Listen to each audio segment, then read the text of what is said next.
But how was it to leave your country for 12 years? Not 12 months. Thank you for me. I don't know where to look like when you're I don't know either. Like maybe we can look there at each other of it. Okay, perfect. I'm gonna look at you there. Hi everyone. I'm Elisa. I come from Italy, and I'm from Bergamo, which is very close to Milan in the north of the country. I studied international relations in Bologna for 3 years, and then I left Italy and I moved to France to start my European Solidarity Corps project in very close to Marseille, so in the south of the country. And I was working, I'm 24 by the way, and I was working in a high school mostly, but I was also going around like the region itself to promote international cooperation, international mobility in general. We, with Ellie, we know each other because we're studying right now together in Sweden at Lund University. I thought it's so interesting that you've done European Solidarity Corps in France, right? Yeah. And that you've done it for 12 months. Yeah. And I feel like it's also like a very big commitment to spend like 12 months on a voluntary service and just stopping your life. So first of all, I wanted to ask you, how did you even decide for the European Solidarity Corps and for such a long project?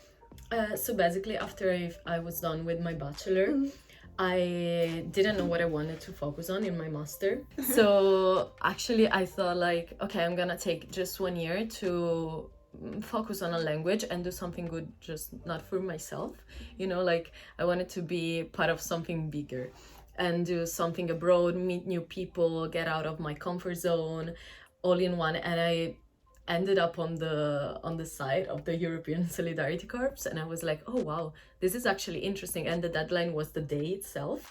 So I uploaded everything in like, I don't know, 2 hours. I sent it, and then they called me, we had an interview, and they were like, do you want to come? And I was like, sure. Honestly, I was like, this is such a good occasion. I don't have even time to overthink. And then I was like, okay, so I'm moving to a country for 12 months. It's a very long commitment. What do I pack? And I just left, and I have the interview while I was like in the middle of the nowhere in the Mediterranean on a sailing boat with my friends. And I had this call, like I didn't even have internet, like a stable connection, but I got like so like good vibes from the organization itself. Then I was like, okay, perfect. And I studied French in high school. 2 birds, 1 stone. And I feel like the good feeling about the opportunity is so important. Like when you consider some opportunity, it just makes you excited or makes you that it's a right choice. It was like such a bunch of elements and occasions coming together and the right people. And I'm super happy I did it. I really need it for myself and for everything. Okay. And how did you get to know about the European Solidarity Corps? For example, for me, I knew about the European Solidarity Corps, but I did not know how it works. Where do I sign up? Where do I find opportunities? I was looking for so many websites. Well, how did you figure it out? I did many kind of exchange, but like short term, like 2 weeks with different organizations. Also from Erasmus Plus projects? When I was in high school, I did like 2 weeks in Tarragona, near Barcelona. And so it was like a bunch of stuff that I heard, and then I was like, okay, I was volunteering abroad, European students, stuff like this, and super randomly, and I ended up on the site. I didn't get that much information before about it, and I think it's really lacking. Wasn't it hard for you to decide for the offer? Because on the website itself, like there are hundreds of offers. Yeah. So one of your priorities was to go to France, right? Because of the language. Yeah. So I actually, when I sign up, I was also submitting my application for also a project in Poland as well, but they never got back to me. Oh my god. Yeah, but I think it was just like it was a super cool project, like moving around different cities in Poland to talk about the European Solidarity Corps and many other projects of the European Union. And I think they clearly lost you. Yeah, they probably had so many applications for that one. And the one that I actually like ended up doing, it was not exactly what I really wanted to focus on, but at the same time I was very attracted by the fact that it was in France and I really wanted to learn French properly. The hosting organization has to provide the language classes. Did you have language classes? Yeah. We were very lucky actually, because we had like these very small groups. We were like 6 people and we were divided based on our level. So it was extremely effective. It really helped me a lot because we were going through both the grammar but also like more like vocabulary and day-to-day language. How was it like when you arrived there? Were you the only volunteer or were you there with more volunteers? I think I was extremely lucky because I was in the Région Sud in southern France. So all the volunteers of the region met up for a week in Marseille and we had a seminar on our own. And it was extremely effective, super well organized. So we also got the chance to meet each other, build a network between us. We were in total more than 40.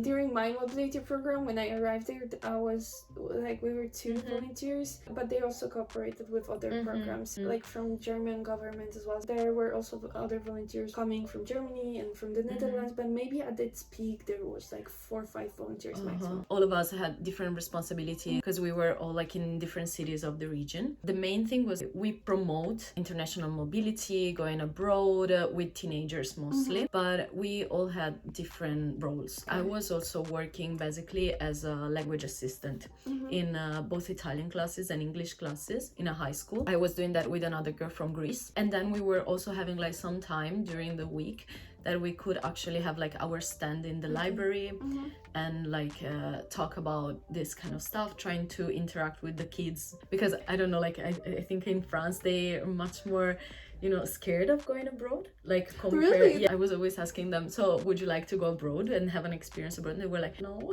They were from 14 to 18. Okay, that's actually surprising. I felt like you will say like 8 years old. No, it was super surprising. We really wanted to go abroad so much. And there they were like, oh, but why should I leave France? Life in France is amazing. And they were like, I was like, sure, but maybe you can see also something different. I feel like in their 20s they will get into the rebellion mode and they will try to, because there's a lot of French people traveling around, so there's definitely like also a big community that wants to travel. How is it in Italy actually? I think it's extremely popular. Like I think Italy, every year we have more than 120,000 young people leaving Italy permanently.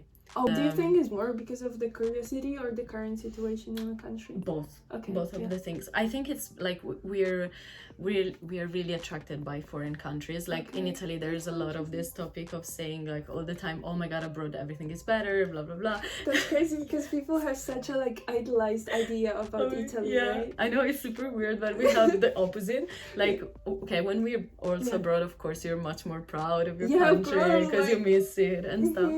But when we're in Italy, actually, it's always like, oh my god, look in Germany, how good they are. They're doing amazing there. We're falling apart. So yeah. How was it for you to be there for 12 months? Still like so France, so it was relatively close to your region from Italy, because you have not done a longer term exchange before, right? So how was it for you to spend there 12 months? So actually I was super excited because it's something that I really wanted to do, like to go abroad and change perspective on my problems as well. You know, like take a different point of view. And for me it was amazing actually. Like at some point of course I was kind of nostalgic and homesick, but it was not that bad because I think like the people, the opportunities, the region itself was extremely beautiful, and there were so many stuff to do all the time, extremely engaging, emotionally challenging as well. Did you come back home to visit? I went back home for Christmas because I was actually like, it's not that far, it's like 10 hours by Flixbus. So I was traveling at night to go back. Yes. So I went home for Christmas. Okay, the first day I was like, okay, wow, amazing, I'm back home, comfort. Oh yeah. And you know, like I really But like let's go what back. yeah, exactly. I was like, I really like what I'm doing. I really want to go back and keep on going. And how about English? Because you said that in Italy people are not that confident with the level of English, and at least in Poland we get also a lot of questions about people saying like how to overcome this fear with English and so on. So how was it for you? So yeah, I completely get that. It's like switching to a language, and at the same time we were speaking English among the volunteers, but at the same time we had to speak French with everyone around us. We had to learn French as well, because in France they really care about speaking French. Like they're not super open to speak English. It was scary at the beginning, but I think once you get there and you see that everyone is on the same boat, Yeah. basically it's like, okay, yeah, you overcome shyness. I think at the end of the day the important thing is to understand each other, and I think there's so much more than we can do to communicate effectively than just the language. Did you already have the ability to speak French before going there? Was it one of the requirements that you have to speak French? It was not a requirement. I already knew French. I did basically both degrees for high school, the French one and the Italian one. But then during 4 years in university, I never used French again. So it was like getting lost in my brain. But for example, my flatmate from Greece, she never studied French before. But we were helping each other so much that it was not that difficult at the end of the day. European Solidarity Corps, it provides funding and so on, but how is it for you in south of France? Was the pocket money, the traveling money, was it enough to cover your expenses, or would you say that it's good to have something on the side for the living expenses itself? Because of course when you travel and so on, you always have to have like your additional funds, because this is what the project does not cover. But when it comes to living from day to day, well, I think in France you get the highest pocket money of Europe, which is 400 euros a month. Okay. And everything else was provided. So accommodation, we didn't have to pay any bill. We had also like a traveling card to travel around the region for free with all the buses, and I think that helped a lot because we actually got a lot of occasion to travel around the region itself, which is extremely beautiful also. And I think it was enough for us. Basically with those money I was managing also to travel. Okay, wow, that's and yeah, I've been everywhere. I didn't have to use any other money. Like I had other money just in case. Both me and my flatmate, we traveled so much. Like I've been to Budapest, I've been to Barcelona, I've been to France, I've been basically 5 different cities for weekends. And how was it for you to experience actually French culture? It was actually kind of difficult. Like I really had to put myself out of my comfort zone, because basically staying with the other volunteers, it was a comfort zone because we were all the foreigners in a foreign country. So we bonded a lot and we were always together, but at the same time everyone really wanted to learn French. And so one thing that I was doing that was like super funny, on random weekdays, when the day after I didn't have to work, so I had the free morning, at night I was going to a local bar, and I was going there and get a glass of wine. Were you going by yourself? Yeah, on my own. So cool. Yeah, that thing really helped boosting my French. Wow. My level in French improved so much, drastically, basically. Yeah, I was staying there. Take notes. I was going there. I was like, okay, I'm gonna just sit here and I'm gonna talk to someone. Because if you already have your friends there, you're like, okay, I don't have to. You don't look at anyone else. Yeah. You basically, okay, I can have this conversation with this person. But going on my own was really cool. So are French people like approachable? Probably they have many different personalities and tradition around France, but southern France, people are extremely approachable. They're super interested in knowing where you're from. Everyone was really friendly. Okay, sometimes it was a little bit challenging with the language, because immediately as soon as I started talking, they were like, oh, you're from Italy. And they were spotting my accent immediately. So I was like, yes. It's like, yes. You got me. I believe that. Yeah, from there. But it was lovely. I mean, also southern France, I think many people, they have their origins from Italian origins. They're very open, southern people, very warm, welcoming. Yeah. Okay. So yeah, I was very happy to be there, honestly. So apart from the fact that I was meeting like also like grandpas there, because they were coming to the bar to drink their glass of wine and dinner. So I was sitting with them and talking about, and I met so many cool people, like, and they were very willing to share their stories. And I love talking to people and knowing that, like getting to know them and get to know their backgrounds, like these super weird stories from random people. And apart from helping my French, it also was helping me as a person. About your sending organization and your hosting organization, how are your relations with the organization? It was super smooth. I got very lucky, honestly. When we had like different seminars around France with volunteers with different organizations and stuff, they were talking about some difficulties that I had never had to face, because both my sending organization in Italy and both my like organization in France, they were extremely efficient. Never faced any single problem, very smooth. They follow us. They were sending us frequently emails like to check on us. Could you describe us a typical day on a project in south of France? Sure.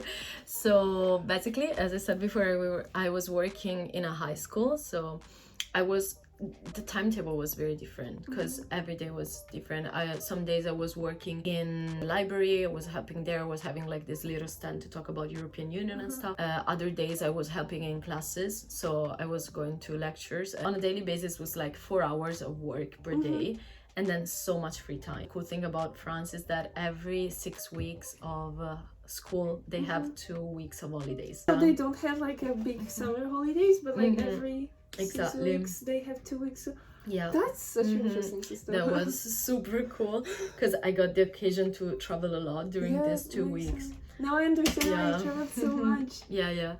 But it was very different because there were like people, for example, they were working in different, like not in a high school, but maybe in the mairie, that is basically the municipality of the city. They had much less holidays than us. So we were very lucky. And then I was like spending a lot of time studying French because it was really one of my goals. And also for me this year was very helpful to figure out what I wanted to do with my studies. And basically I'm here because of this experience, because also like ending up in Sweden was such a coincidence. How did you even apply for it? It was like my flatmate there, she was from Greece, and during her bachelor she did an exchange in Sweden. And so last year I was talking to her, I don't know what to do actually, I don't know where to go, what should I focus on? She was like, why don't you check on Swedish universities? She was like, there's this university, you know, like Lund University, and here I am. Girl, you know what's crazy? I'm here because of my Greek friend. Seriously? The Greeks. Because I was like, literally. I was applying for different master's degrees in different countries. It's pretty exhausting to check all of those requirements in every country. And so many possibilities and And she was like, oh, actually, Sweden has a very simple application system. And so I looked for the studies that are in the profile that we are at, and it was like, wow, like the studies profile is just perfect to what I wanted to study. Yeah, super simple, and plus the fact that I had all that year to figure it out, it was so helpful because I had time to gather all the documents and submitting them before the deadline. That was very early. But the Greeks. I love that. Yeah, that's such a coincidence. Yeah, totally, because I never considered Sweden before. Same. And there's also a girl that I met there. She was working in the organization itself. She was doing her European like Solidarity Corps volunteering project there, and she's here as well in Lund. Actually, I got to know that there's an organization here at Lund University that they had a study visits in different NGOs in Jordan, in Amman, and they were also visiting my organization that I have volunteered in. The world is so small. I travel so much, and I visited such beautiful places, and I had so much time also to spend on myself, because before, during university, I was in a like very big university student city, so I was always doing something. I was always around, I was always studying or either taking part in different activities, and I was always very social. But there was like also many nights I was spending it on my own, and that was helping me a lot. I have so many different stuff that happened. They were so random. Like at some point, I also, during the project itself, my volunteering, I went also to Germany, to Weimar, for a week to do a youth exchange, also in their European plus, like European, how's it called? Yeah. You did not rest at all. During like one of the 2 weeks of like Okay. of holidays in last year, like March, I went with my flatmate to do this youth exchange. And it was all about relationships and like completely different topics than what I was studying. So very also introspective, psychological approach. Okay, yeah. Super cool. And it was still through my like organization, the one in Marseille. Is there cool. anything that you miss right now about like your life and friends? We moved to Sweden, so I know that's very drastic change. But Yeah, I mean, I was as for Europe, it's a drastic change. yeah, it's a drastic change from like Southern Europe, Mediterranean place to here. I mean, there they literally have 360 days of sun a year. Are you serious? Yeah, I'm serious. Like I was seeing the I'm blue sky. shocked. I think I didn't see the rain for 3-4 months in a row. I Then it think- was like half a morning of a little bit of rain, and that's it. I think in Poland, like half of the days in the year are rainy days.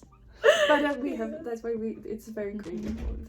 Yeah. It's Yeah, southern France is much more. It's not that lushy, more like green, but I mean it was amazing because I was taking the train, getting on a train, and in 40 minutes I was at the seaside in Côte d'Azur for €1. I really miss that. Marseille is kind of complicated city, also for France itself. It can be pretty dangerous. I think it's very dangerous, and you can feel it, unfortunately, especially if you're a woman. You experience that much more. You feel a little bit more threatened. There is a lot of catcalling, of course, but at the same time is also very stimulating and very vibrant as well. Okay. It depends a lot on the neighborhood that you're in. That for me was kind of a shock because I was coming from 2 cities that are very safe from that point of view. So I was always like, pay more attention. For me, that was kind of challenging. Also, at the same time, is very like culturally unique, Marseille itself and the region around Marseille. So it was cool at the end of the day.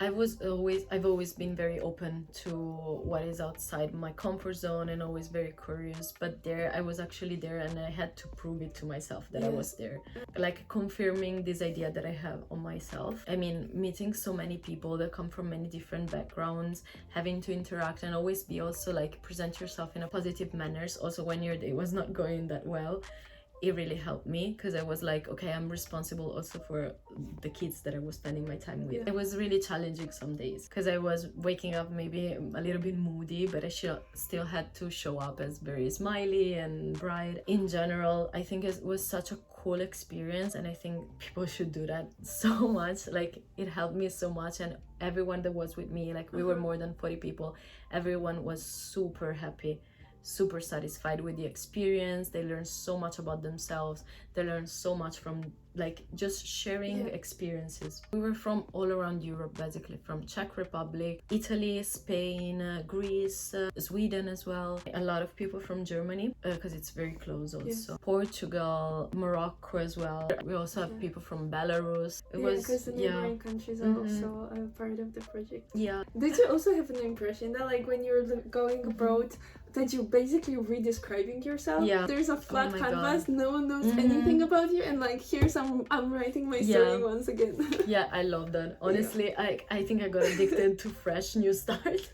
That I can actually overcome my fears and those part of me that I don't like, and I can mold myself into the person that I want to become. Yes, that's it's so helpful because those people, they don't have any previous judgment on you. Do you think you can say that it has impacted your confidence level? Oh yes, extremely. I mean, from the fact that you have to go there and you have to speak in another language, you cannot find all the time like shelter in your comfort zone. That helped me so much, like in confidence, in being more social, but even more, and being open also to rejection from people, because sometimes people, they don't want to talk to you and stuff, especially like it can happen abroad much more, maybe because you cannot read that much the non-verbal communication also of people. Were you scared at all before going? I mean, I'm more excited. I was very excited. I was a little bit scared about like, oh my god, I'm gonna stay there for 12 months. It's a long term commitment.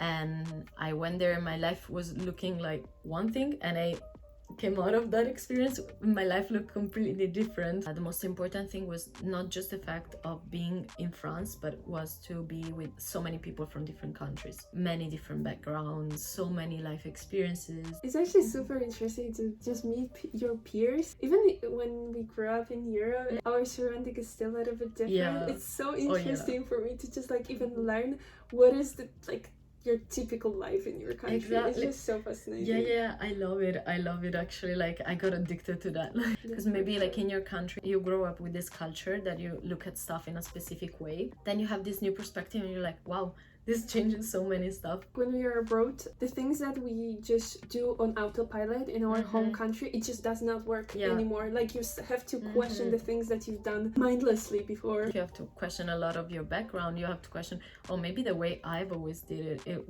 is not the most efficient way to do this stuff. Of course, in a good way, because sometimes we just accept the things as they are because we think like, oh, it's just the way it is. But it turns out like, no, like most of the people around the world live in a very different way.